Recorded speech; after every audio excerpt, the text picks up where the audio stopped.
An accident in Spencer County due to an intoxicated driver sends 4 people to the hospital. Jasper High School prepares to hold commencement in their new gymnasium. And Inform featuring Kevin Manley of DC Multisport. Those stories and much more are up next here on 18 WJTS News.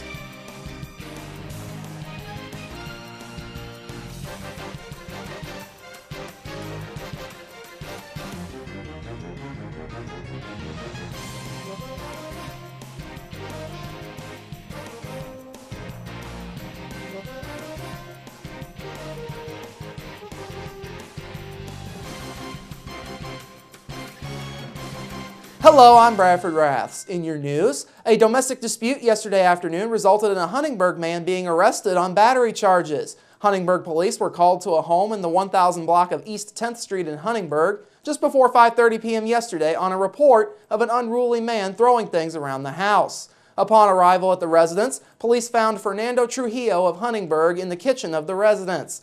Monica Engelbrecht of Huntingburg, who was also at the residence, told police that Trujillo had thrown a plate and a 2-liter Coke bottle at her, leaving bruises on her hands.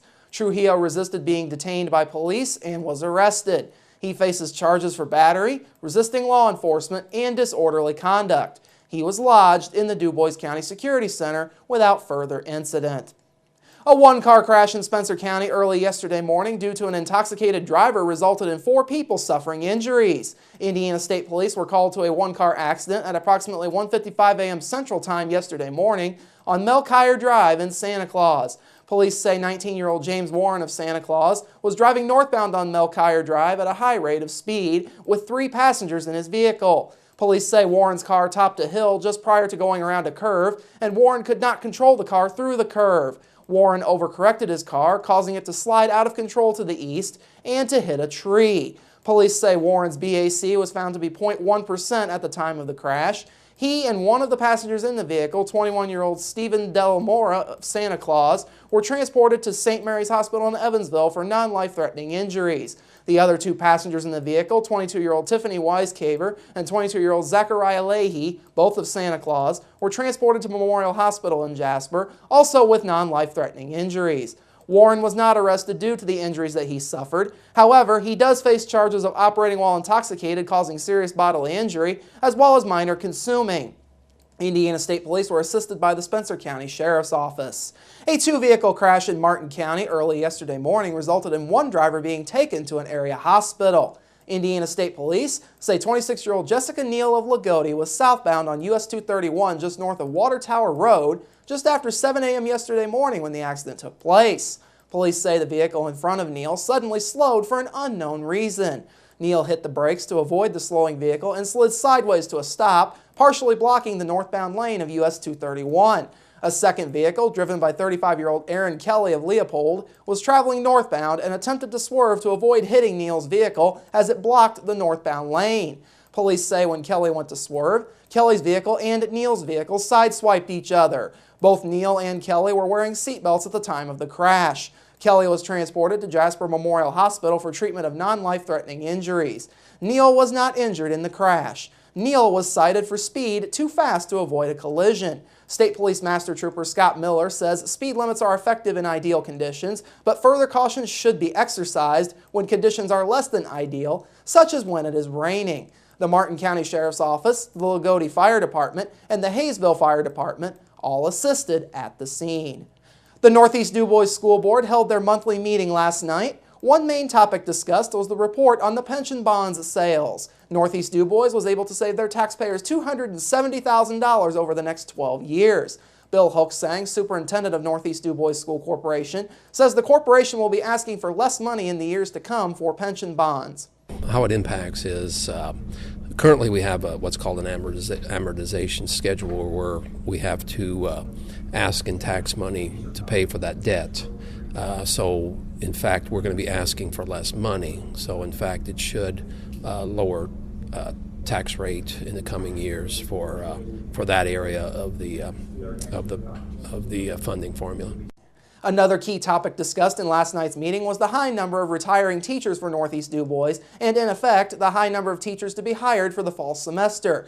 5 new teachers were approved during the meeting, 2 of those for the high school, and 3 to be hired for the elementary school. The hiring process was a lengthy one lasting 2 months, with many applications for the principals to review. Brian Dodd will be hired as the new business teacher at the high school. Jesse Rosborough will be hired as the new science teacher at the high school. Angela Baker, Beth Cave, and Mindy Sendelweck will all be hired as new elementary school teachers at DuBois Elementary School. This Friday, Jasper High School will be holding commencement exercises for the class of 2013, and the brand new Jasper High School gymnasium is ready for the occasion. On Monday afternoon, Clerk of the Works for the new gym construction project, Scott Stempnagel, told the Greater Jasper Consolidated School Board the facility is now finished, at least to the point where it will be ready for Friday evening's events. We've gone through all the life safety issues. The fire marshal, fire chief has been down on regular visits and approved everything, and they're actually showing up again later this week. Sound systems in place, everything's functional. On my way over here, I stopped in, take a peek, and they have the graduation seats set up, and it looks pretty amazing. I think the community's going to be happy. I'm tickled to death for the community, and more so for the students and staff, and what a wonderful way to end their academic, at least their academic career. So it's fun. It's fun to watch. Stempnagel says some finishing touches will need to be completed on the new facility after this weekend's commencement, including polishing of the concrete floors on both the lower and upper level. Glass for display cases is yet to be installed, and areas that need painting are among other miscellaneous items that need to be completed. The new facility replaces the former Jasper High School gymnasium, whose roof collapsed on the morning of May 2, 2011, after days of heavy rain caused water to build up on the 34-year-old building's roof. Almost a year to the day after the roof collapse, the Greater Jasper School Board approved plans and gave the go-ahead for the construction of the new gym. Greater Jasper Superintendent Tracy Lorai says the last 2 years have produced plenty of blood, sweat, and tears poured into the project. It has been a fantastic coordination of effort by all of those individuals who were charged with the responsibility of getting our facility in the condition that we would be able to graduate our class of 2013. And you're correct, there's been a lot of blood, sweat, and tears put into that. I think Mr. Stempnagel indicated we're almost exactly a year from the time that we started the project, and now we are so excited that our students have the opportunity to graduate in their home court. Meanwhile, Stempnagel says the project itself has been a learning experience and was grateful for the hard work that has been done by all. Especially with dealing with insurance and trying to get all that settlement money intact and in place and in line for construction activities. So just an amazing effort by the contractors, and I can't say enough about the contractors' efforts working through adverse weather conditions and keeping the project moving. It's going to be an awesome venue for the community and the students. Stempnagel says the gym is expected to be officially complete by July 1st. As a reminder for anyone planning on attending Friday night's Greater Jasper commencement ceremony, parking will be available on every side of Jasper High School, with the exception of the south side of the gym where construction companies still have trailers and other equipment in place. People can use any entrance to the gym where JHS staff will be available for assistance. Lower level seating is open only to ticket holders, in which graduating students were given 7 tickets for family members as well as friends. The upper level will be open to those without a ticket. However, school officials kindly ask that attendance be limited to family, friends, and supporters of the graduates. An open house for the public will be held at a later date. This week's Greater Jasper School Board meeting also marked the final meeting for outgoing Assistant Superintendent Bob Hacker. Hacker was hired on May 1st as the new superintendent of the White River Valley School District in Greene County. Hacker has served the Greater Jasper school system for the past 4 years, first as principal of Jasper High School from 2009 through last year, before moving into the Assistant Superintendent position upon the retirement of previous Assistant Superintendent Mike Heil. At the conclusion of the meeting, the board thanked Hacker for his service to the corporation and the community. Board Vice President Bernie Vogler, who has worked closely with Hacker on numerous school projects the last 4 years, credited Hacker, saying he worked hard and dedicated himself towards the well-being of the students since his arrival. Bob came in here and really took Jasper High School and got the students on his side and put some discipline issues in place, and he got the staff on his side. I've had teachers over there just recently tell me that Bob's the hardest working principal they'd ever worked for. And when you hear that kind of thing, I've heard it said, you know, a guy's going to be leaving and going somewhere, and sometimes you honestly can say our loss is going to be their gain. Well, that's going to be one of the cases for White River Valley. A 1982 graduate of Franklin Central High School, Hacker earned his bachelor's degree from Franklin College before obtaining his master's degree from IUPUI. Before arriving in Jasper, the 48-year-old Hacker was principal of South Decatur Junior-Senior High School in Greensburg, assistant principal and athletic director at South Decatur and Belmont Middle School in Decatur, and a classroom language arts teacher at Beech Grove Middle School. He has spent a total of 27 years in education. Hacker plans to move to Greene County, where he will begin his new job on July 1st. The Greater Jasper School Board is now in search for Hacker's replacement and hopes to make a selection in the coming months. The Northeast DuBois High School senior class is set to graduate this weekend. This particular class, 80 students in all, endured some adversity at the beginning of the year with the tragic death of Lance Corporal Alec Terwisky, who was killed during combat operations in Afghanistan on September 3rd of last year. Rick Gladish, principal at Northeast DuBois High School, has nothing but praise for this year's senior class. Been a great group to work with.